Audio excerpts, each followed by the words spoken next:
নমস্কার, আমি doctor Debashis Mukhopadhyay, homeopathic physician. আজকে যে কেসটা দেখিয়েছি সেটা একটা শ্বাসকষ্টের পেশেন্ট, ডিসনিয়া বা রেসপিরেটরি ডিস্ট্রেস, যাই বলুন শ্বাসকষ্ট। ভদ্রমহিলা এর আগে আমাকে দেখাতেন, প্রায় 1.5 বছরের মতো ওষুধ খাওয়া বন্ধ ছিল। যে কারণে আগে দেখিয়েছিলেন সেটা নিয়ে এখন আবার এসছেন পরবর্তীকালে এতদিন পরে, তবে তার প্রকোপটা কম নিয়ে এসছে এবারে। এই ভিডিওটায় আমি যেটা বলতে চেয়েছি সেটা হচ্ছে, মেডিসিন যদি আমাদের হোমিওপ্যাথিক মেডিসিন প্রপার ঠিক পড়ে, তাহলে পরে যে রোগটা নিয়ে আসছে পেশেন্ট সেটা তো কমেই, তার সাথে সাথে অ্যালাইড যদি কিছু থাকে, অন্য ধরনের কিছু সিমটমস থাকে যেগুলো হয়তো রিলেটেড নয় আপাত দৃষ্টিতে সেই অসুখের সাথে, সেটাও কিন্তু কমে যায়। যেমন ভদ্রমহিলা আমার কাছে এর আগে যখন এসেছিলেন, যখন শ্বাসকষ্ট নিয়ে এসেছিলেন, তার সাথে হঠাৎ করে ওনার সিস্টোলিক এবং ডায়াস্টোলিক দুটো প্রেশারই, অর্থাৎ ব্লাড প্রেশার দুটোই খুব বেড়ে গিয়েছিল। ওষুধ যা দেওয়া হয়েছিল ওনাকে, ওষুধ ল্যাকেসিস দেওয়া হয়েছিল, ল্যাকেসিস দেওয়ার পরে দেখা গেছে যে ওনার ব্লাড প্রেশার কিন্তু আবার ঠিক পরের দিনই, পরের বারই যে রেগুলারাইজ হয়ে গেছে, নর্মাল হয়ে গেছে। তার জন্য তাকে কোনো আলাদা করে প্রেশারের ওষুধ নিতে হয়নি। যখন পেশেন্টটা ভালো থাকে তখন পেশেন্টদের যে স্যাটিসফ্যাকশান, সেটা কিন্তু আমাদের মধ্যেও চলে আসে। আমরা যখন জানতে পারি পেশেন্টটা ভালো ছিল এতদিন, সেই তার যে পেশেন্টদের আনন্দটা কিন্তু আমাদের মধ্যেও প্রতিফলিত হয়। দেখুন কেসটা, মেডিসিন যেগুলো দেয়া হয় সেগুলোতে আমরা অনেক সময় বলি যে পুরনো সিমটমস ফিরে আসে, যে হোমিওপ্যাথিক মেডিসিন খেলে অনেক সময় পুরনো সিমটমস ফিরে আসে, ওল্ড সিমটমস রিঅ্যাপিয়ার করে। এটা ভালো সাইন, সেটা ডাক্তাররা বুঝবেন কোনটা কতটা কি ফিরে আসছে না ফিরে আসছে, সেটা ডাক্তার বুঝবেন, কিন্তু সেটা ভালো, গুড সাইন। আবার এটাও হয় যে কোনো ওষুধ চলা, কোনো অসুখের জন্য যখন ওষুধ খাচ্ছেন পেশেন্ট, তার সিমটমসের জন্য যখন ওষুধ খাচ্ছেন, তার সাথে সাথে দেখা যায় যেটা সে হয়তো বলেনি সেই কেসটাও কিন্তু তার রিলিফ হয়ে গেছে। আমি এর আগের ভিডিওটায় দেখানোর চেষ্টা করেছি একটা ফিস্চুলা কেস, সেখানে ভদ্রলোক কিন্তু সেই কেসে বলেননি যে তার হার্নিয়া রয়েছে, রাইট সাইডের ইনগুইনাল হার্নিয়া রয়েছে, প্রথমে বলেননি।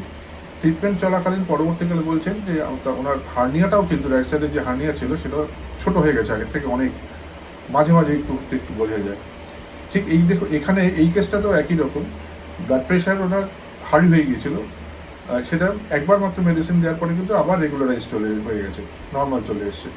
এটাই দেখানোর জন্য এই ভিডিওতে আমি দেখাতে চেয়েছি। আর ভিডিওটা দেখুন, যদি ভালো লাগে অবশ্যই একটা লাইক, সাবস্ক্রাইব করবেন, আর বন্ধুবান্ধবদের মধ্যে শেয়ার করবেন, যাদের এগুলো এই ধরনের অসুখ রয়েছে, যাদের জানানোর প্রয়োজন তাদেরকে শেয়ার করবেন। আর যদি কিছু জানার থাকে তাহলে অবশ্যই কমেন্ট সেকশনে কমেন্ট করবেন, আমি উত্তর দেবো। দেখুন কেসটা। নমস্কার, আজকে যে পেশেন্টকে দেখাচ্ছে নতুন, ভদ্রমহিলার বয়স এখন 43 বছর। উনি আমার কাছে দীর্ঘদিন ধরে ট্রিটমেন্ট করান, মাঝখানে ভালো ছিলেন বলে আসেননি, প্রায় 1-1.5 বছর মতন আসেননি উনি। এখন আজকে যে সিমটমসটা বেসিক্যালি আবার নিয়ে এসছেন সেটা পুরনো সিমটমস, আগের সিমটমস, তার ওষুধ খেতে হতো না, আবার ঘুরে এসছে, সেটা হচ্ছে শ্বাসকষ্ট। উনি একটু ওনার মুখ থেকে আগে শুনে নিই, উনি কিসে ভুগছেন এবং কতদিন ধরে ভুগছেন, একটু বলুন আমাকে। আমার বুকে সর্দি বসে যাওয়ার টেন্ডেন্সি আছে। বুকে সর্দি বসে গেলে যখন কোনো কাজ করছি, ধরুন মিনিট, আধ ঘন্টা 45 মিনিট কোনো কাজ করার পর, তখন মনে হচ্ছে নিঃশ্বাসটা চাপ লাগছে বা নিঃশ্বাস নিতে অসুবিধা হচ্ছে। এটা আগে যেটা হয়েছিল 1.5 বছর আগে ওর কাছে এসেছিলাম, এর থেকেও খারাপ অবস্থায় এসেছিলাম। মানে তখন আমি বেশি দূর রাস্তা হাঁটতে পর্যন্ত পারতাম না, সিঁড়ি দিয়ে উঠতে পর্যন্ত পারতাম না, হাঁপিয়ে যেতাম। এবং তার জন্য আমার প্রেশারটাও খুব হাই হয়ে গেছিল। হ্যাঁ, তখন উনি ওটা ট্রিটমেন্ট করে করে প্রেশার ওষুধ না খেয়ে ওনার ট্রিটমেন্টে আমার এটা ঠিক হয়ে গেছিলো। সর্দিটা উঠে গিয়ে যাওয়ার পরে দেখলো প্রেশার আবার নর্মালে চলে এসেছিল। কিন্তু বিগত 3-4 দিন ধরে আমি বুঝতে পারছি যে আমার আবার সর্দিটা বসতে শুরু করছে এবং আমার অসুবিধাটা আগের মতো একটু একটু করে দেখা দিচ্ছে। তাই আমি আবার ওনার কাছে তাড়াতাড়ি চলে এসেছি। ঠিক, যে যে সিমটমসটা এখন ওনার রয়েছে সেটা শ্বাসকষ্ট হচ্ছে গত 5-6 দিন ধরে, এবং এক্সপেক্টোরেশন খুব কম, কফ খুব কম পরিমাণে, মাঝে মাঝে সকালের দিকে একটু কফ উঠছে, এই তো আপনার সমস্যা। আর পরিশ্রম একটু কাজ বেশি করতে গেলেই হাত ধরে যাচ্ছে, বুকে একটা চাপ চাপ লাগছে। এই ধরনের সিমটমসই ওনার হয়েছিল গত বছর 2023-এ হয়েছিল। আজ হলো 15 তারিখ, 15ই নভেম্বর 2024 আজ।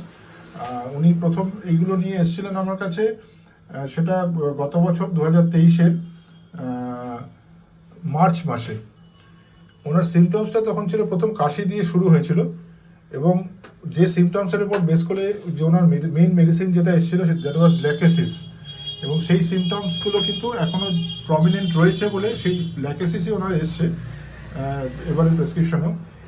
এখন আমরা যে মেডিসিনগুলো সিলেকশন করি যে সিমটমসের উপর বেস করে, যে জেনারেলিসের উপর বেস করে, অর্থাৎ যে জেনারেল সিমটমসগুলোর উপর বেস করে, তার মধ্যে যেটা ছিল সেটা, বা এখনও যেটা আছে, সেটা হচ্ছে উনি গলায় একদম কিছু চাপা জিনিস পরতে পারেন না, অর্থাৎ মাফলার জড়ানো বা একটু কাপড় জড়িয়ে রাখা, এই জাতীয় জিনিস ওনার পক্ষে খুব অস্বস্তিকর। উনি একটু লোকাসিয়াস কথাটার মানে ওনার সামনে বলতে অসুবিধা নেই কিছু। লোকাসিয়াস মানে হচ্ছে উনি একটু কথা বলতে পছন্দ করেন যে কোনো মানুষের সাথেই, ঠিক তো?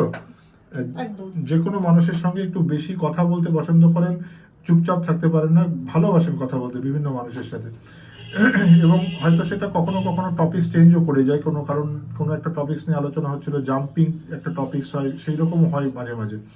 সেটা উনি বুঝতে পারেন না, কিন্তু আমরা কথা বললে বুঝতে পারি।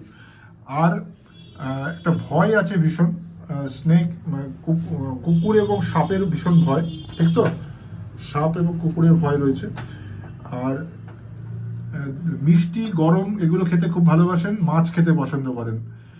এগুলোর উপর বেস করে এবং ওনাকে, আপনি ঝাল কি পছন্দ করেন? না, খুব মানে অতিরিক্ত ঝাল নয়, হালকা ঝাল হলে ভালোবাসেন। ঠিক আছে, হ্যাঁ। এইগুলোর উপর বেস করেই ওনাকে আজকে, শুকনো লঙ্কা ঝাল যেমন খাই না আমরা, কাঁচা লঙ্কা ঝাল, আজকে যেটা দেয়া হলো ওনাকে ল্যাকেসিস 0/5, যে কথাগুলো বলছিলেন উনি ওই গত 1 বছর ধরে ট্রিটমেন্ট করছিলেন, ওনার কিন্তু ল্যাকেসিস দিয়ে শুরু হয়েছিল। ওনার মেইন সিমটমস কিন্তু ল্যাকেসিসের মতনই, উনি অ্যাজ এ ক্যারেক্টারিস্টিক ল্যাকেসিস 0/1 থেকে শুরু হয়েছিল, এবং সেটা 0/5 অবধি যাওয়া হয়েছিল। ল্যাকেসিস 0/3, 0/4, 0/5, এবং ওই সময় ওনার এখানে দেখা যাচ্ছিল, যেটা বললেন, প্রেশার অত্যন্ত হাই হয়ে গিয়েছিল, 150/100 প্রেশার হয়েছিল, কিন্তু উইদাউট এনি অ্যালোপ্যাথিক মেডিসিন, প্রেশারে কোনো আলাদা করে ওষুধ ওনাকে খেতে হয়নি, তাই তো? ওই সময় ওই 150/100 অত ডায়াস্টোলিক প্রেশার 110, সিস্টোলিক প্রেশার 150, ওই স্টেজ থেকেও কিন্তু ওনাকে ওই ল্যাকেসিসের মধ্যেই ওনার নেক্সট প্রেশার কিন্তু নেমে এসেছিল 120/86, আলাদা করে কোনো ওষুধ লাগেনি ওনার। এবং আজকেও যেটা নিয়ে এসছেন উনি, সেই একই ধরনের শ্বাসকষ্ট, ওনাকে আজকে দেওয়া হলো ল্যাকেসিস 0/5। আশা করছি ওনার যে বুকে কনজেশনটা রয়েছে, বুকে একটা সাঁই ভাব রয়েছে, সবসময় সাঁই করছে, নিঃশ্বাস নিতে গেলে কষ্ট হচ্ছে কাজকর্ম করতে, এটাও আশা করছি এটাতেই ভালো হয়ে যাবে। এবং উনি প্রায় লাস্ট ওষুধ নিয়ে গেছিলেন 24/5/23-এ, আজকে হচ্ছে 15/11/24, অর্থাৎ প্রায় 1 বছর 5 মাস মতন ওনাকে কিন্তু ওষুধ ছাড়া ছিলেন, কোনো ওষুধ সেরকম কিছু আপনার নিতে হয়নি, সেভাবে কিছু নিতে হয়নি।